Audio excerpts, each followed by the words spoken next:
cheating wife who abandoned me during my hospitalization now seeks forgiveness after 12 long years. Hello, my name is Jason and I'm 47 years old. I need some advice on how to deal with what happened to me in my life. This story goes back 12 years when I was happily married to Susan, my first wife. We had 2 kids, Laura and Lucas, who were 5 and 3 years old at that time. We had a normal life until everything changed one day. One morning, I was on my way to work when a car from the opposite lane crashed into mine at high speed. The next thing I knew, I was in a hospital bed, wrapped in bandages and casts. The nurse told me that I had been in a coma for 2 days. I thanked my doctor for saving my life. I felt lucky to be alive, but I didn't know what was waiting for me. After a week of treatment, my doctor told me that I had lost the use of my lower body and I might never walk again. I was crushed. Susan was in tears when she heard this. It was obviously hard for her to handle everything at home and take care of the kids. I sank into depression, unable to accept my life in a wheelchair. I spent my days looking at the blank walls of my hospital room, wondering how my life had gone so wrong.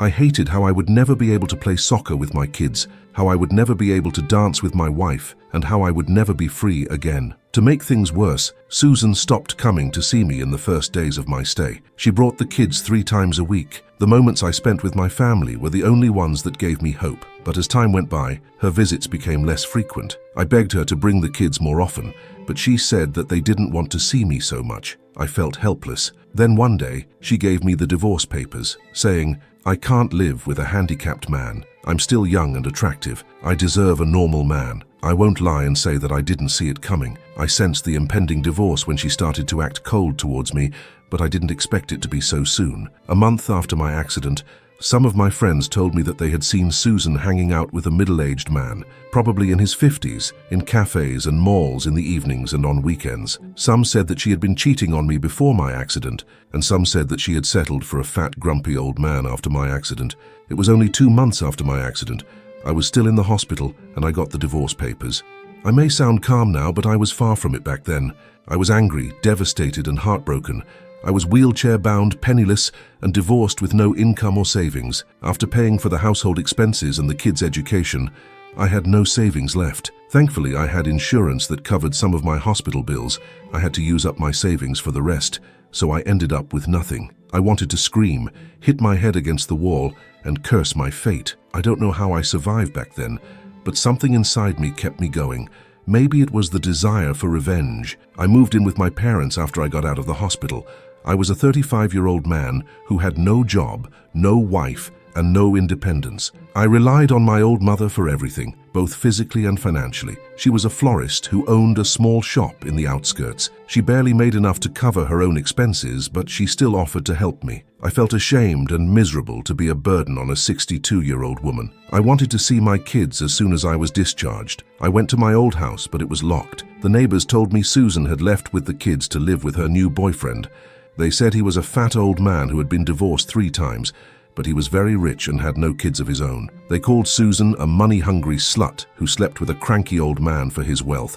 I got his address from them and went to his house. Susan refused to let me see my kids. She said they had already bonded with her boyfriend and even called him Daddy. She said I would only confuse them more if I showed up. She warned me she would get a restraining order if I didn't leave them alone. I had no money to hire a lawyer. I was living off my mother's meager income, so I had no choice but to back off. It had been less than 6 months since my accident and only a few months since our divorce. She had already moved on with another man. I was disgusted. I asked her how she could do this to me and forget me so fast. I know it was childish. I was a helpless, wheelchair-bound father. What else could I do? I begged her to give me one chance to prove myself. She mocked me, saying I was a drag in her life. I asked her if she had cheated on me before the divorce, because we had only been divorced for a month, and she was already living with her lover. She told me to mind my own business and never show her my ugly face again.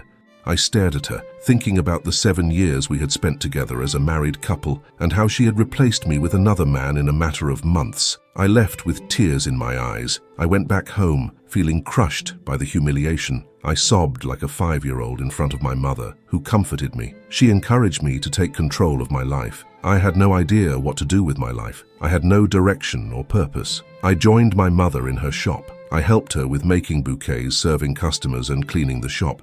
I soon realized that the business had a lot of potential to grow, but my mother was too weak to do it by herself.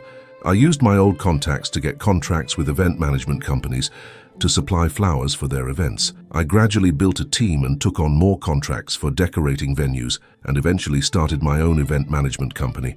It took me 12 long years to rebuild my life for myself. My mother was always there for me. She supported me and motivated me to bounce back. A year after my accident, I found out Susan was moving out of the city with my kids and her lover. I rushed to their house to see my kids, but they had already left by the time I got there. I had tried to contact my kids many times before, but Susan always insulted me and drove me away. She had full custody of the kids and could do whatever she wanted with them. I was not in a position to fight for joint custody because of my physical and financial situation. I had no chance to challenge her restraining order because I had no money to pay for a lawyer, while Susan had a rich boyfriend, Evan. I had no idea if he was already involved with her before my accident or how he came into her life so suddenly. All I knew was that he was a wealthy man with a lot of inherited property. In the last 12 years, I tried to see my children whenever I got any information about them, but I never succeeded. Susan threatened to have me arrested as her boyfriend had the cash and connections to do anything. By the way, that man never married Susan even after 12 years, though they lived together. A year ago, I finally filed for joint custody.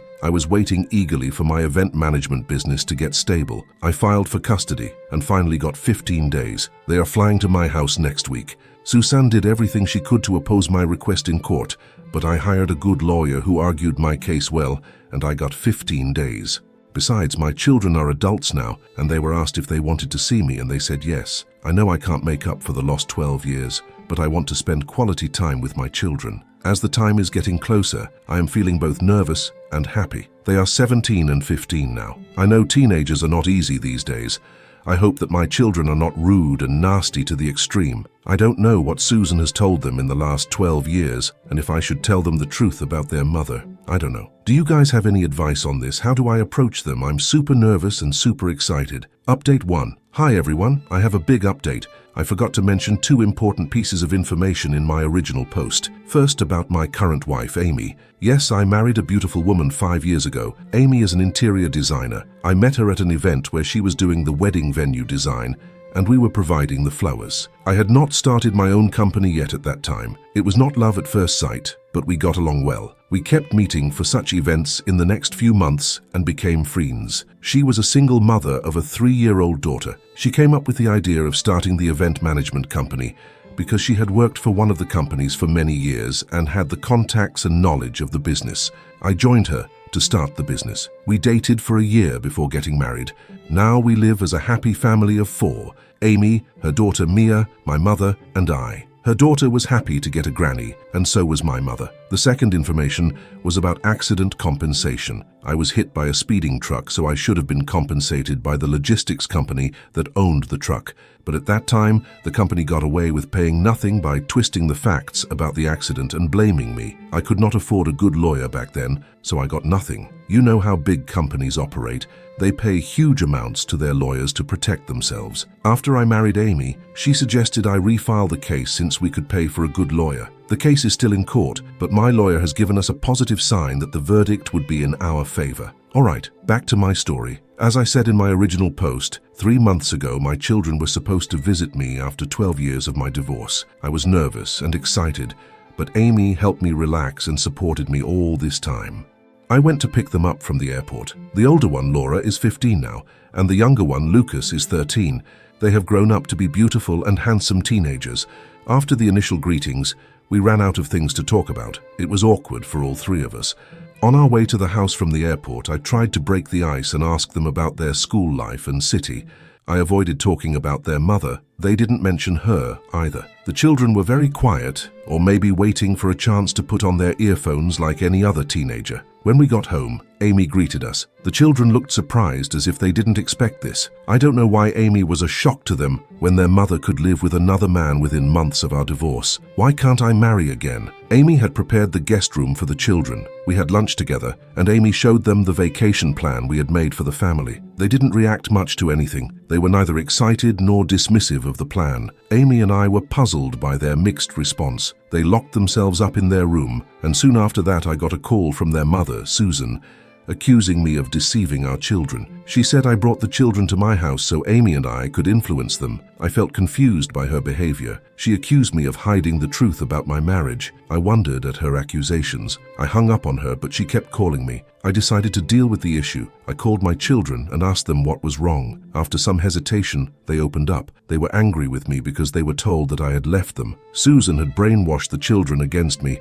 and had filled their minds with all lies and deception. I told them the exact truth, that it was not me. Their mother jumped to another man as soon as she had the chance. They were kids back then, but they still remembered those events very well. I told them how Susan took them away to the old man's house and how she threatened and chased me away every time I tried to contact them. I showed them the restraining order and all my rejected requests I made to see them. They cried and regretted believing in their mother's lies all these years. My younger son, Lucas, admitted that he once tried to reach out to me on social media, but Susan caught him. She emotionally blackmailed him and made him promise that he would never contact me again. The children also admitted to having been scolded by Susan's husband. Susan and the children were treated badly at the family gatherings because they were not married. Susan continued to stay as a mistress in his house. Though the man paid for their education, he was never a father figure to them. My heart hurt as I learned about my children's hardship. After all the truths came out, we hugged each other and cried our hearts out. We went for a week-long vacation in Florida and had a wonderful time together. Laura and Lucas bonded with Amy and Mia, who was turning 8 this year. I was overjoyed to see all my family together. My children posted our group photos on social media, captioning them, "Happy Family." As soon as Susan saw those photos, she called them up and yelled at them for their stupid behavior. She blamed them for betraying her by bonding with us. She texted me, threatening that she would not let me see my children again if I did anything to turn them against her. I laughed at her empty threats and continued with our vacations. After coming back from the vacation, my children met with my relatives. My relatives warmly welcomed them, and I was happy to see the old bonds revived. When they were about to leave, they promised to stay in touch despite Susan's threats. They said that they felt trapped to live in that house, and they would move back with me once they finished high school. I hugged them and said goodbye. After going back, they confronted Susan about her wickedness, but she blamed me, accusing me of manipulating them against her. It's been a few months since they came back, but we talk regularly. I hope to have them back with me. I'll update you if anything changes. Thanks a lot. Update 2. Hi everyone. I know it's been a while since I have updated. There's been a lot of drama in the last 6 months. After my first meeting with my children 3 months ago, the pending court case with the logistic company was resolved. Guess what? I got a huge compensation, not only for the accident, but for the unfairness in the first trial. I'm not sure if I told you this. In the first trial, the logistics company whose truck hit my car twisted the case and blamed me for the accident. So, I got nothing. I appealed it again at my wife's suggestion and won this time. I told the news to my children and they were very happy. They wanted to see me and I promised to have them back with me for good. A month later, Susan showed up at my office. She grabbed my hand and asked me to forgive her. I was shocked by her sudden appearance. She admitted that after my accident, she became desperate. She found an old man who wanted a sugar baby. I didn't know what that meant until I Googled it that day. The man had some bad experiences with younger women who took his money and left after a few months. So he decided to settle with a not-so-young sugar girl, Susan, who was 32 back then. Susan had 2 children, which served as a guarantee of her faithfulness. The man had made it clear that he would not marry her and instead keep her as the mistress because he didn't want to share his inheritance with my children. Susan agreed to his terms because he promised to feed and fund their education. I asked her why she didn't get a job. She said she had never worked and was not sure if she could earn a similar lifestyle that her lover gave her for free. She kept saying that she did everything to protect the children's future. She stood on her grounds, saying that the children would have grown in poverty if she didn't take that step. I got so angry at her nagging that I shouted at her, saying she could have at least given me a chance to bounce back if she cared so much about our children's future. She should have talked to me instead of jumping to conclusions and leaving me without any warning. I told her that I had moved on and her pleas didn't matter. She reminded me of all those happy moments we shared, like our wedding day, the birth of our 2 children, etc. I pushed her away, saying I was a different person now, and all those memories had faded away. They meant nothing to me. She crossed the line by saying she and my children were my original family, not Amy and Mia. She said that Mia was not my daughter and that I could never have a real family with Amy and Mia. I was disgusted by her mean mind. She urged me to take her back so the real family could reunite.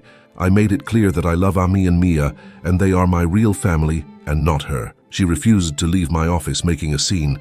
She left only when I threatened her with the police. I went back home and told this to my mother and Amy. Amy was naturally upset by this, but she is a mature woman and didn't make a fuss about it. My mother said that she never liked Susan because of her selfishness. Mom even said that Susan came back to me only because of the money I got after the court settlement. That woman is indeed a gold digger. When my children heard about their mother's behavior, they scolded her and told her to mind her own business. I'm not sure how her sugar daddy found out about this incident, and he threatened to kick her out if she tried to contact me again. I was very grateful to him. Latest update, my children are moving in with me this month. They will stay with us for a while before I enroll them in a nearby college. They wanted to enjoy their college life and stay in a hostel. I think we should stay in touch, but also give ourselves some room to learn about each other. The children have left Susan, and now she has nothing but her sugar daddy. I hope she likes the sugar until it becomes bitter. Haha. My personal opinion, thank you for sharing this story with me. I appreciate your trust and openness. It sounds like you have been through a lot of challenges and hardships in your life, but you have also shown a lot of resilience and courage. My personal opinion is that you deserve to be happy and loved by your family. You have done nothing wrong, and you have nothing to feel guilty about. Your ex-wife, Susan, was the one who betrayed you and lied to you and your children. She was selfish and greedy, and she did not care about your feelings or well-being. She only came back to you when she saw that you had money, and she tried to manipulate you and your children. She has no right to interfere with your life or your relationship with your children. You should not let her affect you or your family.